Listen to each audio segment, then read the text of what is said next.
We are in paradise. Welcome to the untouched, rural, beautiful wild coast. This is an incredibly special adventure because you get to go horseback riding along this pristine wild coast.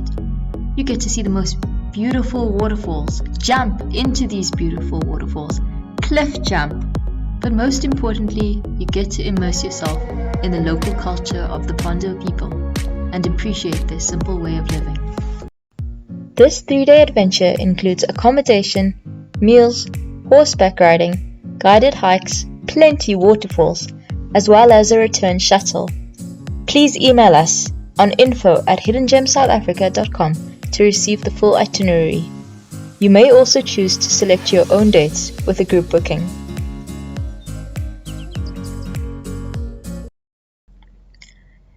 In the evening, the girls were treated to a surprise talk by guest speaker Sinegugu Zukulu.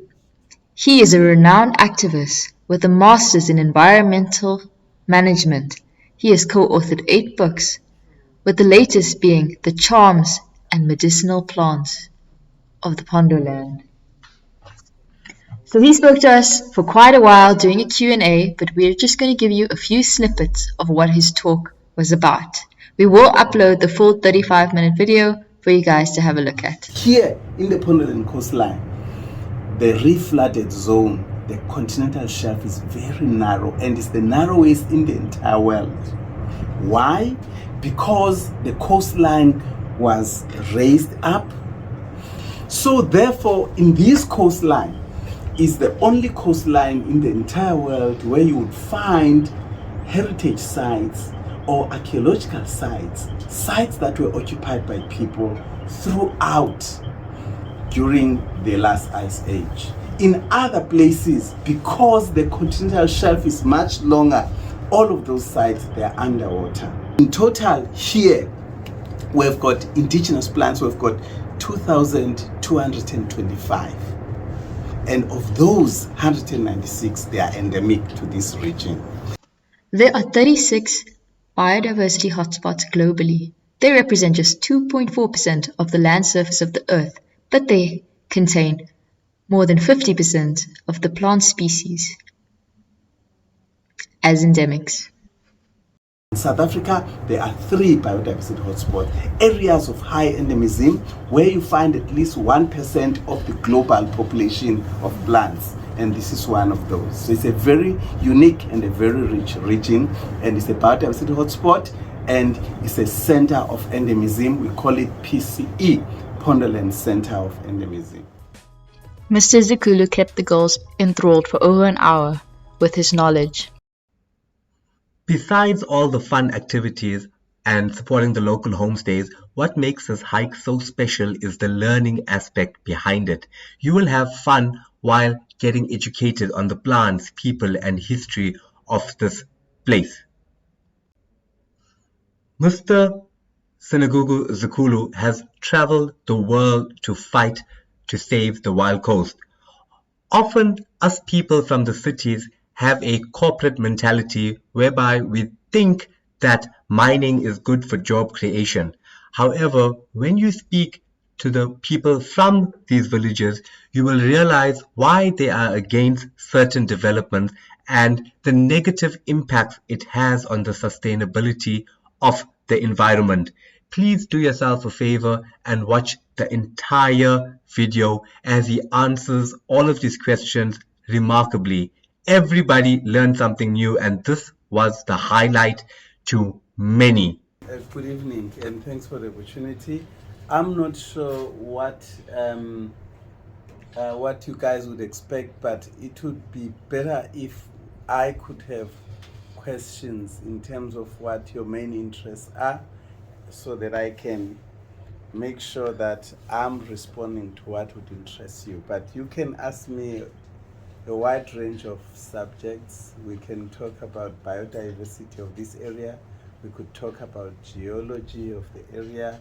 We could talk about the interface between the culture and biodiversity in terms of the interdependence.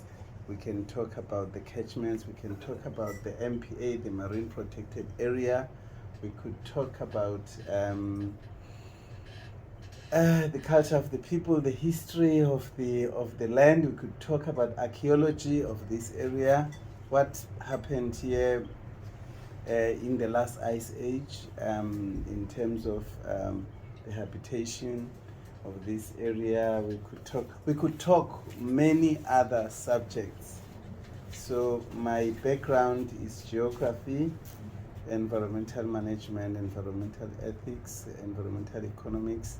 So I am an environmentalist by profession, but I am also somebody who does a lot on the heritage side of things. So I'm also very kind of as an environmentalist, I've got a huge interest on plants and the biodiversity of this area, but also on the heritage and the plants and the culture and all of that. So I'm trying to help you, therefore, so that you could be able to say to me, what should I focus on in terms of talking to you. So I'd like to give you that opportunity to choose the topic that would be closer to your hearts and your interests, so that I could address that.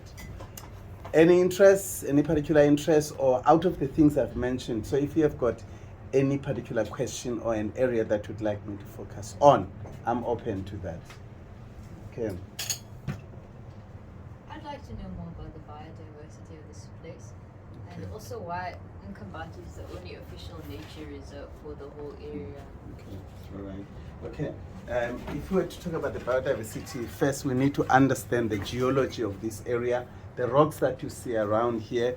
Even when you cross that arch bridge, immediately when you cross into the casino, and then when you get to Mzamba River, the entire way you come to Mnyameni, but the whole area, especially here, when you went to Mkambati, you saw the geology.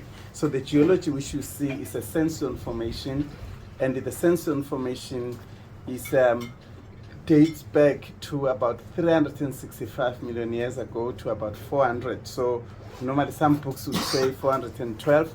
So we estimate the age of this sandstone formation to about 400 million years ago. And it's also important in mentioning that, understanding that the shoreline or the sea level used to be another 20 k's inland. So it wasn't where it is. It's also important that when you look at the last ice age is anything between about 2.2 to 2.6 million years ago up to 10,000 years ago. So the entire subcontinent and the globe in particular was covered in glaciers, in snow. So the last ice age, I'm sure you have watched the movies Ice Age 1, Ice Age 2. So the most recent ice age, there's been several ice age, which you can see when you look at the geology. So we can actually, if you go a little bit 30 k's inland and you look at the geology, the rocks are not similar. The rock formation you see here only goes to 20 k's inland. So and it's the entire coastal belt, all the way from Mbogi in the south, or even we can say from Port St. John's, which goes all the way, even those of you who have been to Oribi Gorge, that's the same rock formation. Which, and I'm saying it's a sandstone formation. I'm sure you know about the rock formations, the three different types, which are igneous, yes, sedimentary and metamorphic. So therefore, this one is a type of your sedimentary, and it's a sandstone formation. And what is the most unique about this one is that it was formed under the ocean. So hence I'm saying the sea level used to be another 20 k's inland. So one would ask, then what happened? Why did the sea level go back there? One, which is a minimal factor, was the fact that during the last ice age, what used to happen is that the ocean was warmer and the land was very cold. So evaporation still occurred in the ocean, forming clouds. Instead of rainfall, we had snowfall, which was building up the snow, and then glaciers, glaciers being the moving snow. So, and then because there wasn't rainfall, rivers were frozen and they were not flowing back to the ocean to take all the water being lost. So, because in terms of your hydrological cycle, you know that evaporation, clouds form, precipitation, the rivers flow, taking the water back, but that wasn't happening. So it was only the loss of water, your evaporation from the ocean, clouds being formed, snowfall over the land, but rivers were frozen, they were not flowing. So water was being lost, so therefore the sea level was actually going out. But I say that wasn't the major factor. The major factor here was an upwelling of magma. So the magma from the mantle forced up the land. In other words, we should have had volcanic eruption, but instead we had your intrusive igneous rocks forming granite. So the magma, the hot molten material, solidified deep underground. So but pushed the land up, and hence you see, when you look inland, you see all this raised landscape, all the hills that are parallel to the coastal belt. So then the landscape being raised, so we have a coastline that has emerged, that has been pushed up. So all the rivers, so as a result, the sand that was deposited underwater, forming these sandstones, and by the way, the name of this geological formation, which is unique to the Pondoland region, is known as Mzigaba Sandstone Formation, this particular one. So therefore, the sand that had been deposited under the ocean, which had been compressed due to pressure, but also due to heat coming from underneath, which solidified to form this sandstone formation. Therefore, with the upliftment, then the sea level went back, and then these rocks were exposed. You can actually see that when you leave from here, you will see the certain levels that you get to. For instance, from here where we are, there is a particular ridge line that goes, and then if you go further up, you will find another ridge which shows you the levels of deposition and the periods and all of that.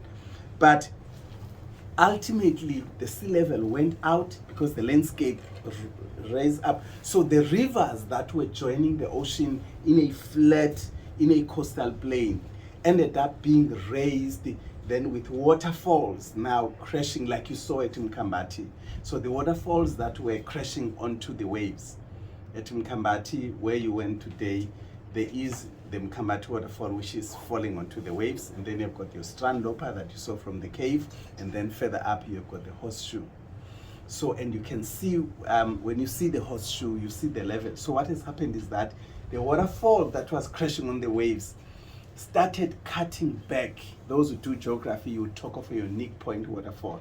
So the waterfall started cutting back, leaving behind a very deep gorge, which is what you see on this river, which is what you see at Mkambati. So below the waterfall, it will always be much more deeper. So that's how this gorge is. And it's not only this river, it's not only this, the Mtentu river, it's not only Mkambati river. You saw when you were crossing Mnyameni, which is where you got your horses yesterday. When you look inland through that Mnyameni river, you will find a gorge. At Mzamba river, which was the first river you cross after leaving the Wild Coast Sun, again, when you look inland, you see the gorge. So all of those rivers, they had a waterfall that was crashing or plunging onto the waves. And then that waterfall started cutting back, forming the very deep gorges which you see here. So with that, so what happened was that when the temperatures picked up, which was about 10,000 years ago, then the temperatures started warming up. The glaciers started melting and the rivers started flowing, so taking water back to the ocean. What happened then was that the sea level, now with more water being deposited, the sea level started rising. Again, the sea level was not where you see it today, was another 20 k's offshore. How do we know? If you take a boat and you go offshore, following the line of this river offshore, you will find a deep gorge similar to what you see. in all of these rivers. So going offshore on a boat and you dive, you will find a very deep gorge, similar to what you see over the land, because the ocean, when the snow started melting and the river started flowing, reflooded the land. And the part of the coastline or of the ocean or of the land that was reflooded is what we refer to as continental shelf. So when you look at the map, so you can actually Google, take your phone and Google continental shelf of South Africa. So you'll see the map of South Africa and you will see the color, that it won't be deep blue, it will be very faint blue, that shows you continental shelf. Something very special about this coastline is that the continental shelf here is very narrow. It goes offshore for about 15 to the most to 20 kilometers. But if you look in the places closer to Cape Town, like in Mossel Bay, the continental shelf, in other words, the area that was reflooded by the ocean, stretches another 50 to 100 kilometers. If you look at Zululand, you look in Mozambique, continental shelf is very long because the area reflooded and then was much more longer. But here in the Pondoland coastline, the reflooded zone, the continental shelf is very narrow, and it's the narrowest in the entire world. Why? Because the coastline was raised up. So when the water wanted to come back to reflood the land, this raised landscape blocked out the water.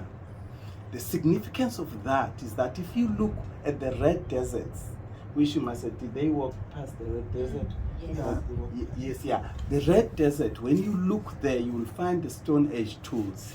You find the evidence. When you look into the caves, you saw in the Strandloper cave, if you had time there are some shells you find within the cave. And the shelters, because during the last ice age, the coastline was warmer. So the people moved from inland, they flocked, they came and crowded the coastline. So the coastline was like a hype of activities. So there were all of these settlements. So all along the coastline, we find shell middens, we find Stone Age tools, we find broken clay pots, we find the bones of the animals. And that applies not only to the red desert, but also to the caves. We call them shelters along this gorge because they were occupied. And there are lots and lots of those caves. And we find the evidence of human habitation. And on this particular coastline, we are able to find evidence of habitation during the glacial maximum. Glacial maximum is the time during the last ice age when it was coldest. This is the period between 24,000 years ago up to about 12,000 years ago. And then they started warming and melting. Then about 10,000 years ago, the glaciers have disappeared and they remained in the polar regions. So therefore, in this coastline is the only coastline in the entire world where you would find heritage sites or archaeological sites, sites that were occupied by people throughout during the last ice age. In other places, because the continental shelf is much longer, all of those sites, they are underwater.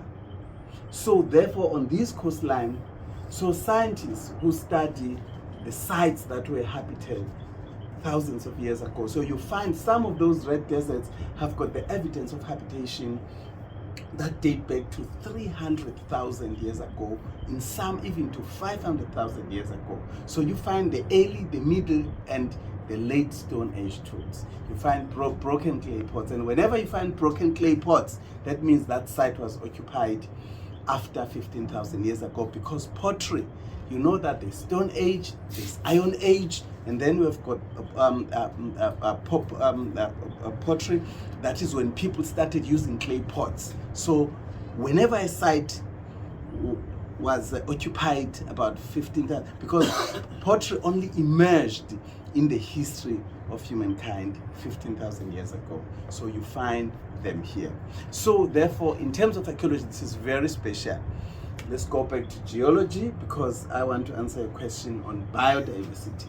So therefore, so I've told you already about archaeology now, so I'm coming back to geology. So therefore, these rocks are very unique because they were formed. So they are different from any other rocks you've seen. If we're looking, for instance, in KZN, when you look into the river valleys there, whether you go to the Valley of Thousand Hills, you'll see those massive granite domes there, your batholith and your lopolith and the laccolith, you find them there within the Valley of Thousand. But you also find sandstone, but the sandstone formation of KZN is a reddish in color. Whilst this one, when you break it, is whitish. This one was formed under the ocean, under marine conditions. But the KZN one, which is reddish, in all the rivers, even if you were to take a train from Durban going up towards Hammarsdale, Keto Ridge, when you go through and you see all of those cliffs, those rivers that you cross, the sandstone formation there is reddish, and that sandstone was formed under fresh water. But this one under the marine conditions. So, what has happened is that the sandstone formation of Pondoland, which is what you see, on top of that, you find a very unique vegetation cover, which is unique to Pondoland. The region from Maputo in Mozambique all the way down the coast up until you get near Gqeberha, PE, that region, we refer to it in terms of biodiversity and vegetation, we refer to it as Maputoland, Pondoland, Albany hotspot. So in other words, you have got these regions, these pockets of endemism. In this one here, we call it, this is the Pondoland region. So you have got endemic plants, plants that only grow here. If you are lucky, they must have shown you the palm, which is endemic here. That palm is one of 196. But we also say maybe not 196, but 200 of the plants that are endemic here. He might have shown you some of those endemic plants. So those plants are overlying. They grow only in areas where this sandstone that we see. If you go 30 kilometers inland, you are not going to find those endemic plants. This palm is only found in only 2 rivers because, so these endemic plants, they are only occurring in the places where this unique geology that I've spoken about here is found. So, and then, so therefore, all these 196 plants, and when we say a plant is endemic, we mean it only grows there, not anywhere else. It grows only there naturally. Of course, you can take it, propagate and take it somewhere, but it grows naturally in that area only, and then we say it is endemic. And then when you say it's indigenous, of course it's a plant that grows naturally in that country, in that region, that way. But endemic means very specific, it only occurs naturally in that area. So, but 196 in total here, we've got indigenous plants, we've got 2,225. And of those 196, they are endemic to this region. Some of them, they are forest plants. In other words, they are trees. Some of them, they are grasslands plants. So, therefore, in terms of biodiversity, this region becomes very unique, very, very unique and a very rich. When we say an area, so therefore, an area which has been transformed by human activities up to 70%. We refer to that region as a biodiversity hotspot, which means the biodiversity that is found naturally in that region is threatened or is vulnerable because it has been 70% transformed. There are only 34 of such regions globally.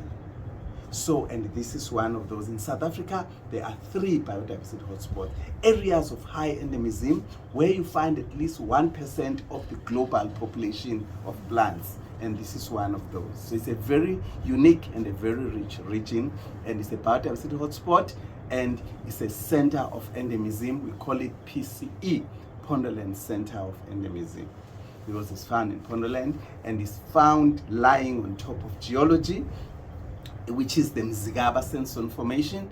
That is why before I can talk about the vegetation, I need to take you to geology so that you understand, because the geology influences. If you go 30 km inland, the geology changes. You find tillite, which is a type of sandstone that is formed from glaciers, from the moving ice, all the mud, the moraine or the load which was being propelled by glaciers, and when it gets into a dish and then is deposited there and then it solidifies.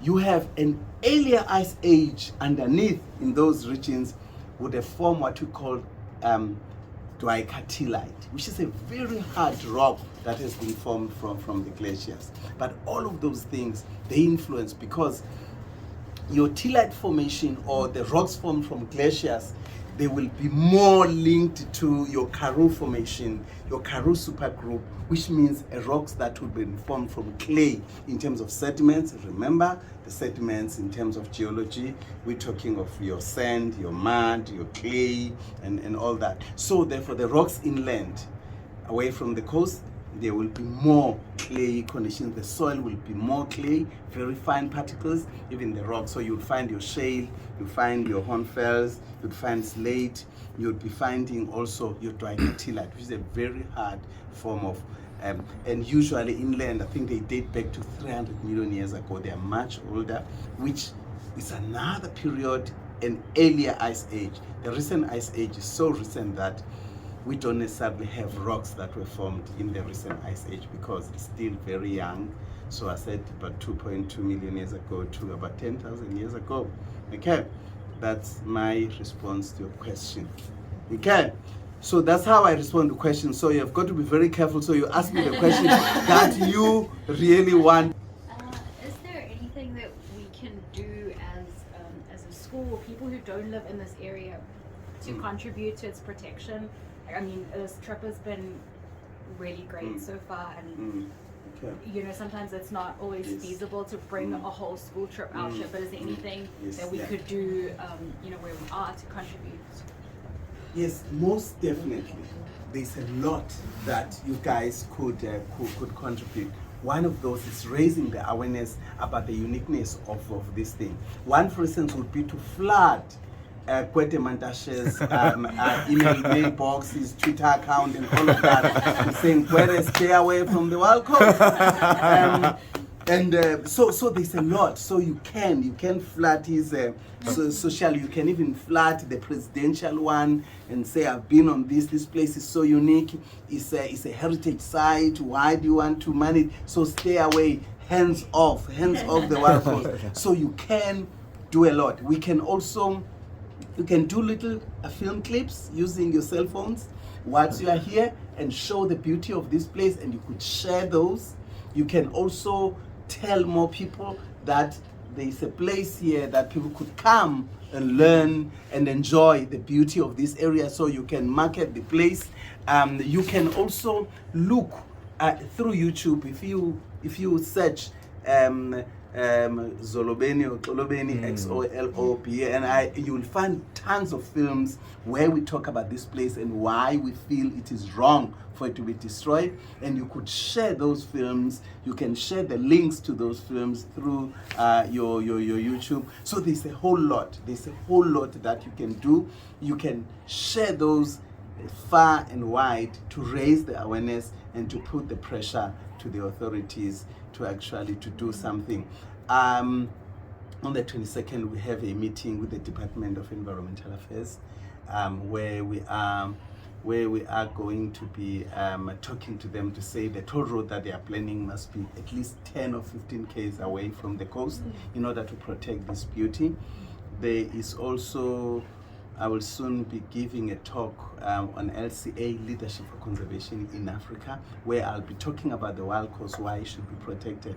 So whenever you find a piece of information about this area, about Xolobeni, about the wild coast, so you could share that and be able to share it with the outside world. The school can actually have a research topic. We can we can give more talks to you guys online through Zoom, and then we could talk to a bigger audience in your school. You can have research topics where you visit all the films that are there and be able to write. So you can do an article in Daily Maverick. There's what we call the Maverick Citizen, where you could write something, whether it's an open letter or a small piece. So there's a whole lot of things that you could do to raise the profile, to market, and also to pressurize those in government. You can even flood the inbox of the MRC who wants to mine Kolobeni. So there's a whole lot of things. So there's no limit to what you could do to help us preserve the wild coast. Okay, thank you very much for the question. Okay. Any of the girls know which are the other two? That's a good question. Yes, ladies, do you know which are those other ones? Okay. Who did geography? Okay. Don't tell if you do geography. Yeah. Okay. We have been given last term we had to do a research project. We had to pick between two topics, and one of the topics was the mineral sands mining on the wild coast. I remember. Yes. So we have done a bit. That's awesome. Yeah. And then your findings, therefore, out of that research is one of the things which you could actually get those published in the Maverick Citizen, and you can actually write your own article. And Daily Maverick, they are very good. And if you are not helpful, we can actually, if you have something that talks to Kolobeni, we can help and talk to the people who get our stories published.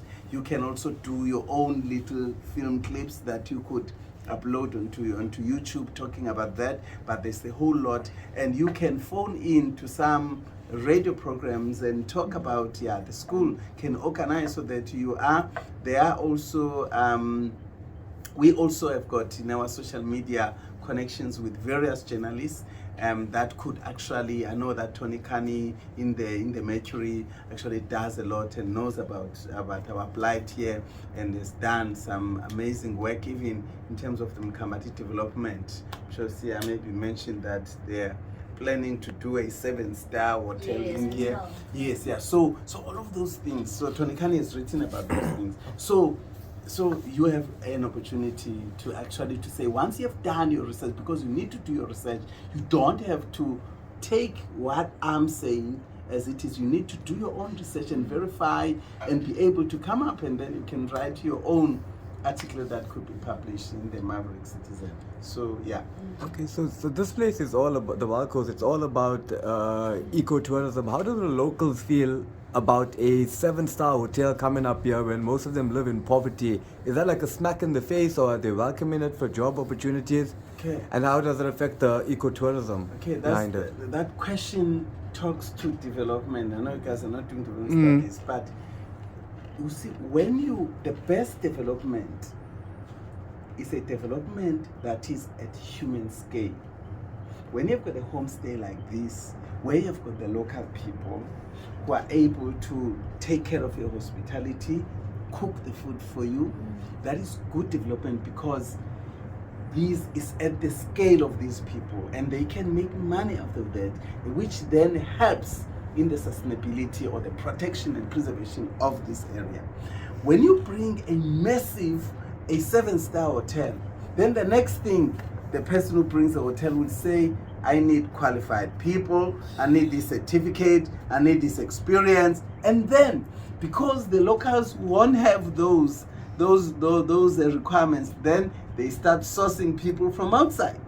And then, for instance, that 7-star, they have said, those people are going to be staying there, they don't want to see locals walking on that beach, they're going to disturb the tourists. And we are fighting that tooth and nail. We say, we welcome development, we welcome tourism, we welcome job creation, but once we are going to have tourists on our land who don't want to see us, if they see us, we are disturbing the tourists, then that's a wrong tourism for us. So, big solutions that are too big to fail will always create a problem.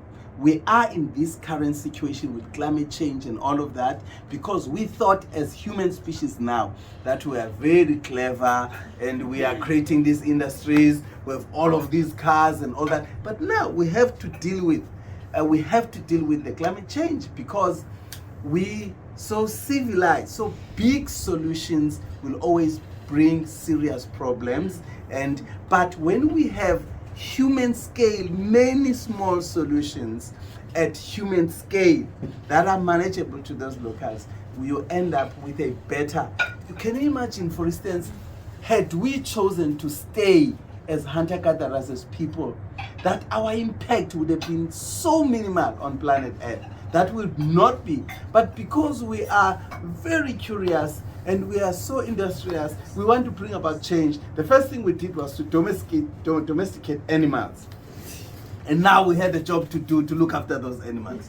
So, and then we had to domesticate plants. Now we had fields to work hard, tendering those plants.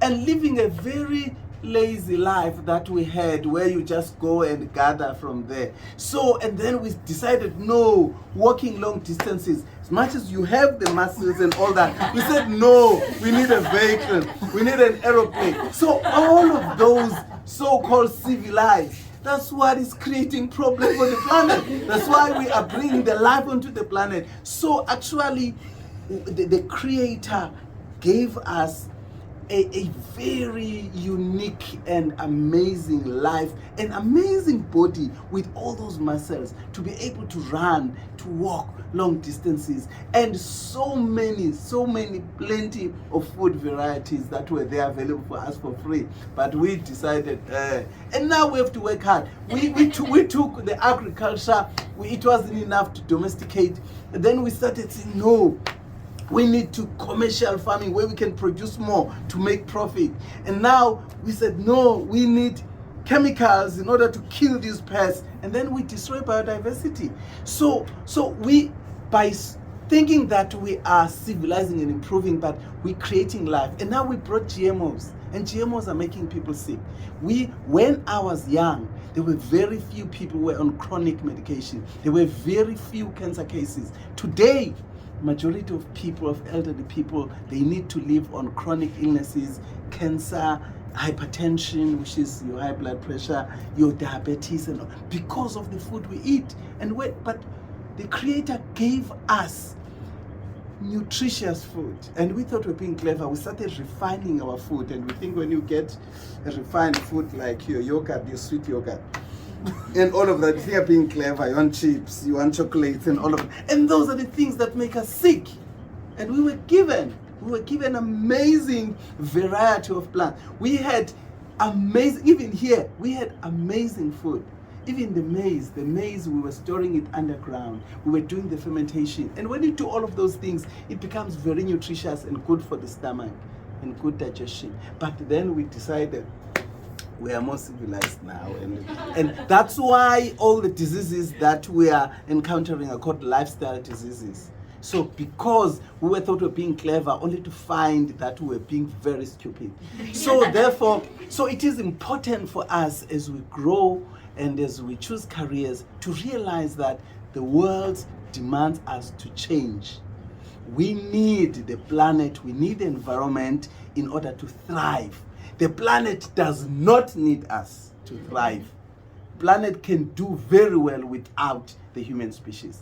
So we are creating problems, not just for the planet, but for ourselves. Because the planet, yes, will eliminate us, and then the planet will thrive. So people need nature to thrive, but nature doesn't need people to thrive. So, and then the more we realize that, if you look at if you're coming from Durban, you know how polluted the rivers in Durban, that you can't swim like you were swimming here. And all that is created by so-called modernization, civilization, and the what's called development. So we are messing up the planet, and we need people who realize that. So that's why you are here, to be able to see that the entire planet used to be like this, used to be this beautiful, this clean. We drink water from the streams here, and we good about it. But we are messing up because, so you need to realize that, because if you grow up and you end up maybe running or owning a supermarket, you need to realize that if you keep on packaging with plastic, the plastic is going to end in the ocean. Today, whatever fish you catch from the ocean is full of plastic. And now, coming out of COVID, all those masks, the masks are ending in the ocean, especially those disposable ones. Yeah. Clever people were those who had reusable masks that you can wash and reuse. So the problem is our lifestyle. So we need to realize that, because if we realize that and we acknowledge that, then we need to do something about it. That's what we're asking. When we say do something about this land and talk to the people, it's about acknowledging that we are the problem as a human species, and we need to change the way of doing things. And if we don't change, it is to our peril, because the life, for instance, if you're looking at the reports from IPCC, Intergovernmental Panel on Climate Change, that came out this year, I read the adaptation report, and then the mitigation report said we have to stop using fossil fuels by 2025. We don't stop, we're doomed. That's the end of it. You need to understand that the recent floods that you saw, many records were broken about the rainfall, and the devastation we saw is still related to the warming of the planet. So if you can't create the linkages between those, then you have to rethink, and you have so we are messing up, and we are messing up for ourselves more than anything. The planet will find a way. There's been other extinctions before, and then the planet will recover. You see, so the problem is us, and we are creating problems for ourselves. We need nature, we need the planet to thrive, and the planet does not need us to thrive. It can do better without us. So we need to change the way we do things. It's how we consume, and what we consume, and what we do with the litter, and the packaging in the supermarkets, the transport that we use. There's a whole lot of opportunities. And in terms of food production, people, they think it's backwardness when you grow your own veggies. So by doing that alone, because it means you are not going to go and find packaged vegetables in you. So there's a whole lot that we could do in order to bring about the required change to protect this planet, in order to sustain the life in the planet. Okay, that's my question. The last question now. Okay, I'm sure we've had enough for the evening. Last question? Yeah, it looks like there's none. So that means we can thank you. Thank you. Right, thank you. Thank you very much. Okay. All right. Okay. So we hope to see you back in the Wild Coast in the near future. Okay.